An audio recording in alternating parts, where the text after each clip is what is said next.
bukti baru tadi penting karena bisa menjadi landasan yang sangat kuat yang bisa menentukan keputusan kepemilikan pulau tadi. Assalamualaikum warahmatullahi wabarakatuh. Teman-teman media, sedianya Bapak Menteri Dalam Negeri akan memimpin langsung rapat koordinasi pada siang hari ini.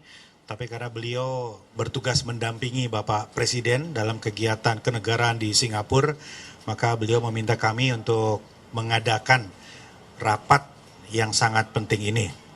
Rapat ini dihadiri oleh seluruh pihak yang terkait langsung dalam proses-proses penentuan batas wilayah, penamaan kode, dan kegiatan yang terkait dengan identifikasi rupa bumi secara nasional.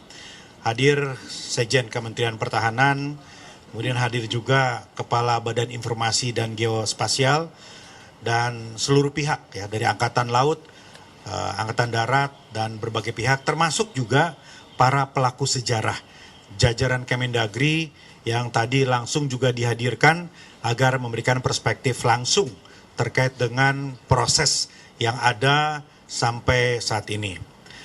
Yang pertama perlu kami luruskan mengenai opini yang selama ini beredar di pemberitaan dan di publik bahwa ada hal-hal yang sifatnya terlalu spekulatif terkait dengan keputusan Menteri Dalam Negeri yang mengait kepada status 40 tadi. Jadi yang terjadi adalah sebetulnya pemutakhiran data terkait dengan kode wilayah atas seluruh wilayah di Indonesia. Jadi Bapak Menteri tidak spesifik hanya menandatangani wilayah Sumatera Utara dan Aceh saja atau 40 saja, tapi seluruh Indonesia. Jadi ada 4.000 lebih lampiran keputusan yang ditandatangani oleh Bapak Menteri Dalam Negeri. Jadi sekali lagi keputusan Menteri ini bukan hanya terkait kepada 40 atau 2 provinsi saja, tapi ini adalah pemutakhiran data seluruh Indonesia yang lampirannya tadi ada 4.000 halaman lebih. Itu poin pertama. Poin kedua,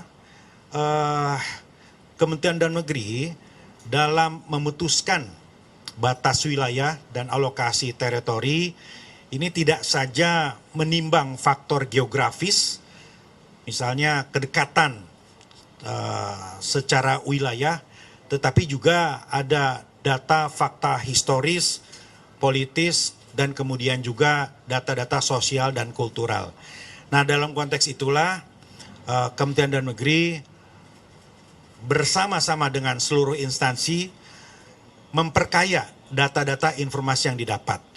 Pada rapat hari ini tadi telah disampaikan data-data sebagai landasan untuk memutuskan secara final terkait dengan status 40 tadi.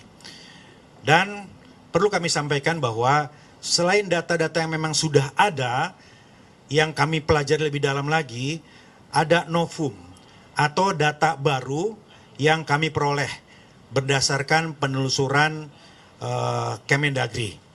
Nah, data yang baru ini, novum ini tentu akan kami jadikan melalui satu kelengkapan berkas untuk kemudian kami sampaikan, kami laporkan ke Bapak Menteri Dalam Negeri untuk kemudian beliau sampaikan kepada Bapak Presiden. Kami sore ini menyepakati bahwa keputusan akhir adalah didapat dari data-data yang hari ini dikumpulkan oleh forum rapat lintas instansi ini untuk kemudian Pak Menteri laporkan kepada Bapak Presiden. Demikian yang bisa kita sampaikan. Kami persilakan Pak Sekjen, Pak Kepala BIG, cukup Pak Sekjen Kemendagri. Nah, silakan teman-teman apabila ada yang ingin sampaikan. Apa data terbaru yang didapat sama Kami belum bisa sampaikan, ya itu substansinya nanti akan kami sampaikan langsung ya. Tetapi data-data ini sangat penting sekali untuk mengambil keputusan. Ya, data-data ini insya Allah akan sangat bermanfaat untuk menghasilkan keputusan yang terbaik bagi semua. Hari ini belum kami sampaikan, nanti kami akan langsung sampaikan kepada Bapak Mendagri untuk beliau sampaikan kepada Bapak Presiden. Datanya terkait apa? Mungkin Iya. faktor apa? Penegasan ya Pak, berarti kan ini masih keputusan belum menjadi Permendagri, artinya ini 4 pulau ini belum langsung sumut ya, statusnya belum final mengikat atau kenapa statusnya dari kalau masih keputusan Permendagri? Ya, seperti yang juga disampaikan oleh Pak Menteri Dalam Negeri, tidak ada keputusan yang tidak bisa dirubah atau diperbaiki, begitu ya.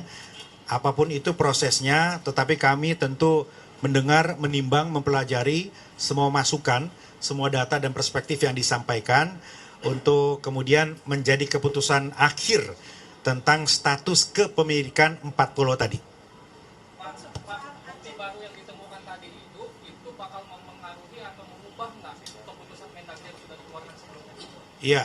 Iya. Bukti baru tadi penting karena bisa menjadi landasan yang sangat kuat yang bisa menentukan keputusan kepemilikan pulau tadi. Ya, mari kita tunggu saja teman-teman sekalian ke arah mana tentu nanti akan melalui kajian pembicaraan dari Pak Menteri Dalam Negeri yang dilaporkan kepada Bapak Presiden. Apakah ada rapat lanjutan untuk Gubernur Aceh dan Sumut dipertemukan gitu?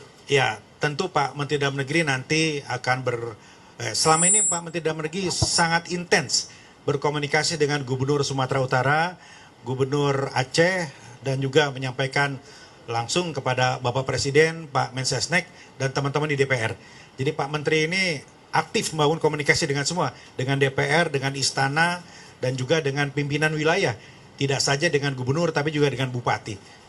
Pak, soal kekhususan otonomi di Aceh dan juga perjanjian Helsinki sendiri gimana Pak? Apakah ini memperkuat posisi Aceh yang memang di media itu mengklaim bahwa itu pulau Papua? Kami sangat melihat apa yang disampaikan Pak Yusuf Kala itu penting untuk menjadi rujukan karena mengacu kepada dokumen Helsinki dan Undang-Undang 1956. Namun demikian tentu seperti dokumen-dokumen yang lainnya perlu kita dalami dan kita pelajari masing-masing substansi ke arah mana petunjuk untuk kepemilikan yang lebih permanen begitu. Pak, hukum tadi itu yang ditemukan tadi itu atas pengajuan dari pihak mana Pak? Apakah memang temuan dari tim verifikasi di Kemendagri atau ada pengajuan dari Pemprov Aceh atau dari Tapanuli Tengah dan Sumatera Utara? Ya, ini penelusuran dari Kemendagri. Ya, Pak Sekjen memimpin langsung karena memang begitu persoalan ini menjadi atensi publik, kami bekerja keras. Dokumen itu hal yang paling mutlak yang harus dikumpulkan. Jadi kami pelajari secara kronologis karena ini rentangnya sangat panjang, ya teman-teman sekalian, sangat panjang. Setiap momen-momen yang menentukan itu kami telusur lagi dokumennya. Nah, Pak Sekjen memimpin langsung tadi dan menemukan beberapa dokumen yang kami yakin menjadi landasan yang sangat penting. Kapan targetnya ini akan ditetapkan gitu Pak, dan apakah sudah ada arahan? Seperti yang disampaikan Pak Dasko, Presiden sangat memberikan atensi dan akan mengambil keputusan dalam jangka waktu yang tidak lama. Ya, seperti disampaikan oleh Pak Dasko. Ya. Ada arahan khusus nggak Pak dari Presiden Prabowo setelah kasus itu diambil alih oleh Presiden? Ya, saya kira seperti yang disampaikan, persoalan ini adalah atensi kita semua. Perlu untuk dikuatkan kebersamaan kita semua dalam menangani kasus ini, dan kami juga berkomunikasi dengan para kepala daerah untuk membangun situasi yang kondusif. Mari kita fokus kepada data-data tidak saja geografis tapi juga data-data historis, itu penting. Dan salah satu data historis itu yang saya kira banyak dibahas di pertemuan rapat pada siang hari ini tadi. Yang lain barangkali silakan. Kalau tidak ada? Bakal diumumkan setelah Pak Presiden pulang dari Rusia atau? Wah, kami sampaikan laporan itu sore ini juga ke Pak Mendagri untuk beliau sampaikan ke Bapak Presiden. Ya. Pak, untuk pemanggilan Gubernur Sumut dan Acehnya itu kapan Pak jadinya Pak? Ya, itu nanti ditentukan berikutnya oleh Pak Mendagri. Ya, pasti Pak Mendagri akan umumkan dan akan sampaikan. Ya, saat ini beliau masih bertugas mendampingi Bapak Presiden. Kalau tidak ada, Saya kira cukup ya, sekali lagi terima kasih. Wassalamualaikum warahmatullahi wabarakatuh. Retret boleh nggak Pak sedikit aja? Retret sambil jalan aja lah doorstop nanti ya. Terima kasih. Ya, terima kasih.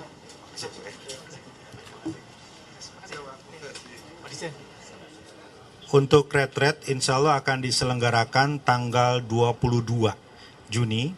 Jadi hari Minggu para kepala daerah gelombang kedua ini sekitar 80 orang ya, atau 40 pasang gitu ya. Yang ikut adalah yang terakhir dilantik.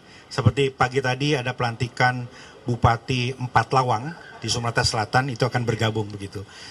Nanti akan diselenggarakan pelepasan di tempat ini hari Minggu tanggal 22 dan akan bergerak menuju IPDN Jatinangor. Dan retret akan diselenggarakan sampai akhir minggu, kira-kira begitu ya, sampai menjelang liburan nanti. Dan kontennya atau substansinya sama dengan retret gelombang pertama, dan penambahan-penambahan akan disampaikan sesuai dengan perkembangan yang terbaru terkait dengan program prioritas. Ya, tentu ada hal-hal yang penting untuk dievaluasi terkait program prioritas dan juga penekanan kembali kepada aturan kewajiban dan hak bagi kepala daerah. Jangan sampai ada kepala daerah yang tidak paham atas hak dan kewajibannya. Apalagi? Dananya adalah dana dari Kementerian Dalam Negeri gitu ya. Dan angkanya tentu tidak sebesar angka gelombang pertama. Pertama karena tempatnya di IPDN dan kedua pesertanya juga sedikit ya. Dan nanti para peserta akan menginap bermalam di Barak Praja. Di Barak Praja atau di Asrama Praja nanti di IPDN. Nanti kami akan mengundang teman-teman media untuk bersama-sama meninjau tempat pelaksanaan beberapa hari sebelum pelaksanaan. Ya, saya akan mengajak teman-teman media untuk jalan-jalan ke sana, melihat penginapan, melihat ruang kelas dan lain-lain. Sama, kami mengundang menteri-menteri. Ya, mudah-mudahan menteri berkenan hadir. Kalau ada agenda yang mendesak, tentu menteri akan mewakilkan. Tapi kami berharap menteri-menteri hadir. Beberapa menteri sudah menyampaikan hadir, beberapa Menko sudah menyampaikan juga akan hadir secara langsung. Gitu. Ada 3 gubernur yang akan mengikuti gelombang kedua ini.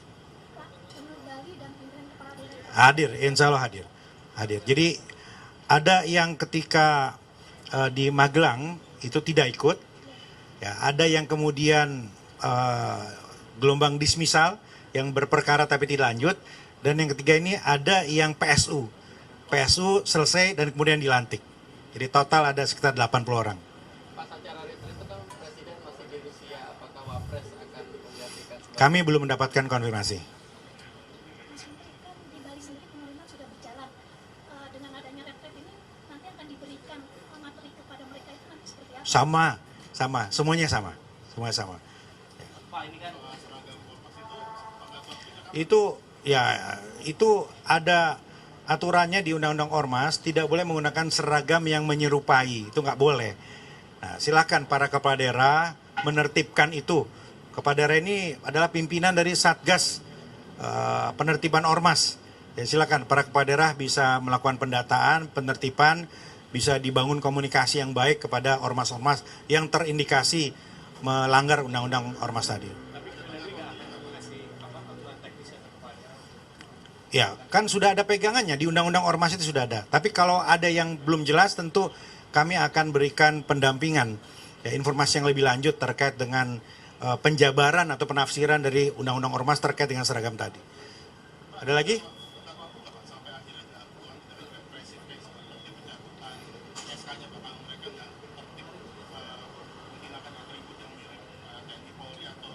Ya, yang penting adalah prosesnya itu dimulai. Silakan para kepala daerah memulai proses untuk melakukan pendataan ormas yang menggunakan seragam yang melanggar tadi Undang-Undang Ormas tadi. Ya.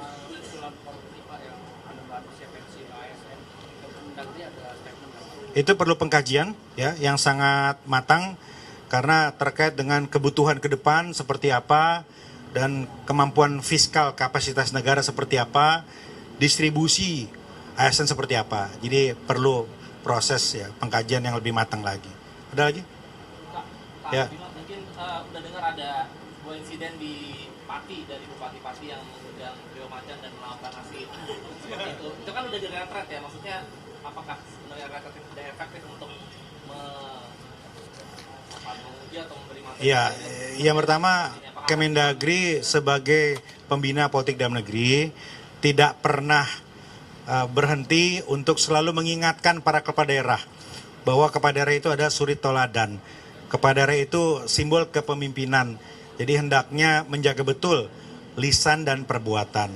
Dan yang kedua, ya kami juga tentu ke depan akan terus melakukan pembinaan karena nggak bisa sekali. Tidak lantas kemudian sekali retret dan selesai semua persoalan. Ya, dalam berbagai kesempatan, hal-hal yang terkait dengan kepemimpinan dan efektivitas birokrasi pemerintahan itu selalu kami ingatkan.